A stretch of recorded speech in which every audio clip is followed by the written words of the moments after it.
So you gotta love recording, in the winter time when you're up in Canada, where it's like quarter after 4 and it's already midnight out there. So yeah, you're getting the mood lighting for this one. You're getting the real mood lighting. Let's dive into an album. This is going to be actually the last album review of 2022.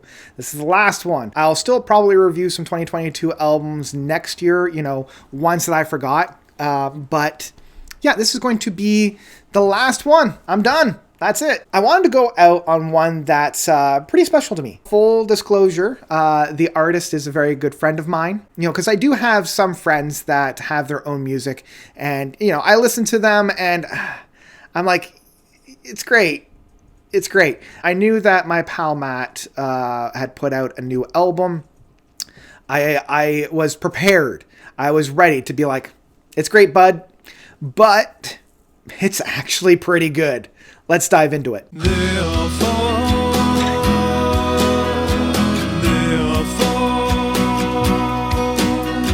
Dichotomania from Matt O'Leary. So Matt O'Leary is a singer-songwriter from the Twin Cities in the USA, from America.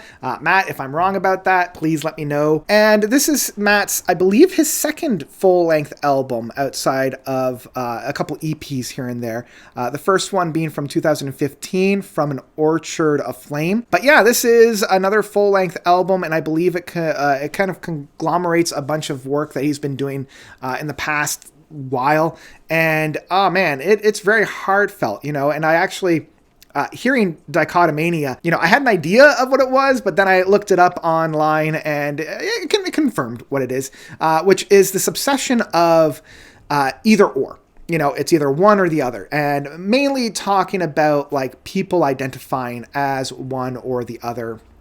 And the obsession over that, right? Like, are you a left brain or are you a right brain? Are you a creative thinker, a free thinker, or are you a very analytical thinker? Are you a very factual thinker? The music that's actually found on here, it's a pretty short album. It's 35 minutes across, 12 tracks. So not very proggy in that sense, lots of shorter kind of tracks. These are fully fleshed out tracks, even within some of the more instrumental pieces. And the overall vibe that I'm getting from this is very much like that indie artist. I'm getting flavors of like Elliott Smith is probably the closest one that I'm getting, and that very heartfelt, very analytical, like, and in that case, it does kind of blend the two in you're either very analytical or you're very emotional. Like, this definitely blends the two together, and you're getting that right from the beginning of Shadow Work. And I'm loving the sounds that we have on here. There's a very organic electric piano that's found on here. Matt's vocal works are just dripping in beauty. There's enough for rough edge on here that he's not just styling his voice in any one way. It is very much his own style of singing. And I really appreciate that, because you can lean on other influences to a detriment. And I feel like Matt is much more challenging his own style, his own flair on here. And I love that kind of groovy, like a Wolfpack kind of flavor to it, that has this very like modern funk, modern groove to it, but he's able to present it in a very accessible ways. And we hear this really much with Folly with Her Own Hands, the second track, that introduces a very fun acoustic guitar, and I'm getting a lot of flavors of like Mew, and I'm getting flavors of Ween on here, that very quirky, very fun aspect of it, while still being very like grounded into place. And Matt proves that he knows how to harmonize not only with himself but also other singers. With Ish and Isha, the third track, he has a woman's vocals on here, which I believe might be his wife on here.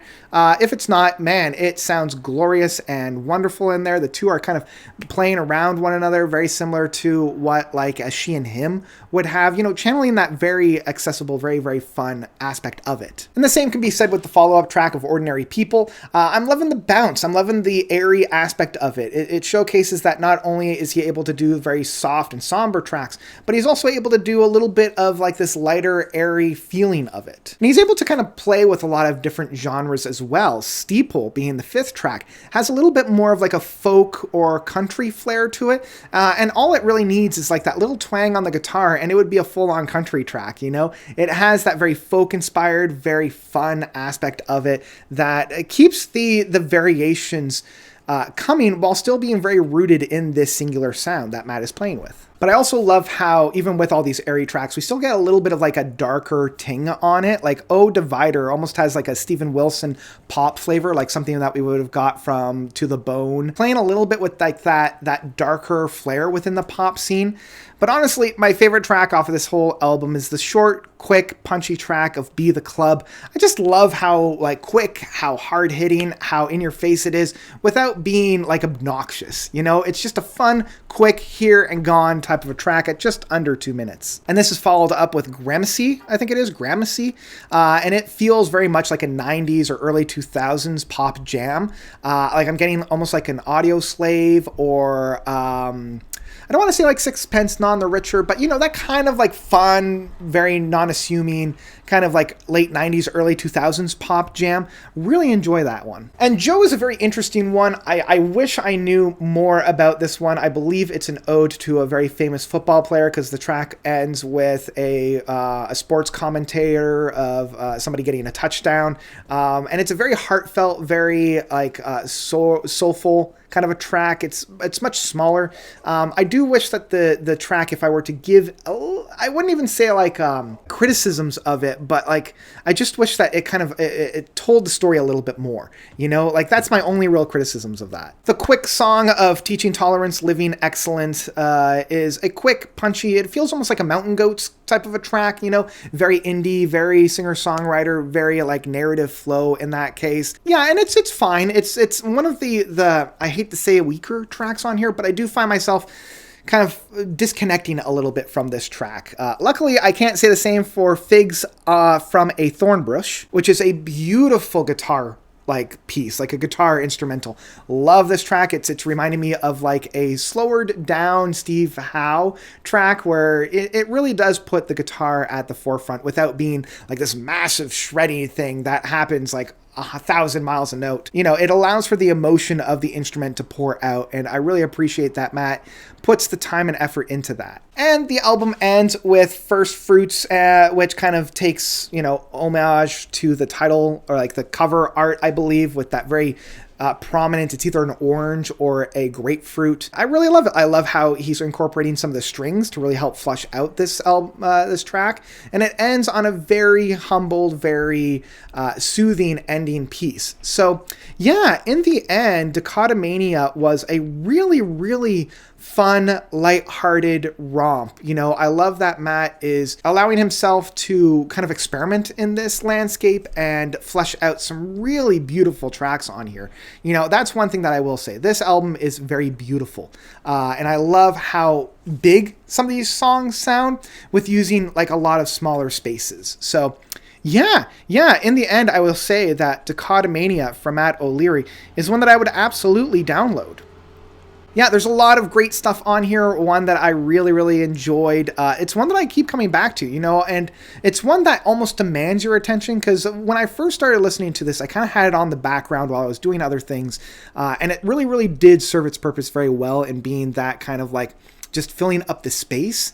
But the moment that I sat down and gave it my full attention, it was rewarding me a lot. And I really, really appreciated that. So it really serves both purposes in that sense. Yeah, it doesn't have to be either or. It can be both. So yeah, love this album. Love this album. Gets the note seal of approval. Go and listen to it. And that's all I've got for you guys today. This was my final review of 2022. Yay! I hope you guys liked this, and I hope you liked Dichotomania. I had a great time with it. What do you guys think about this album? Have you given it a listen? If you have, let me know if you loved it, if you hate it, by commenting down below. And that's all I got for the new albums from 2022. Hope you guys have enjoyed yourself. Get ready for next week where I dive into my top 20 albums, my most surprised albums, those albums that disappointed me, and my big prog awards. Hope you guys will tune in for that. And that's all I've got. That's all I've got. Thank you all so much for watching. As always, you guys are definitely the best. And until next time, notes out.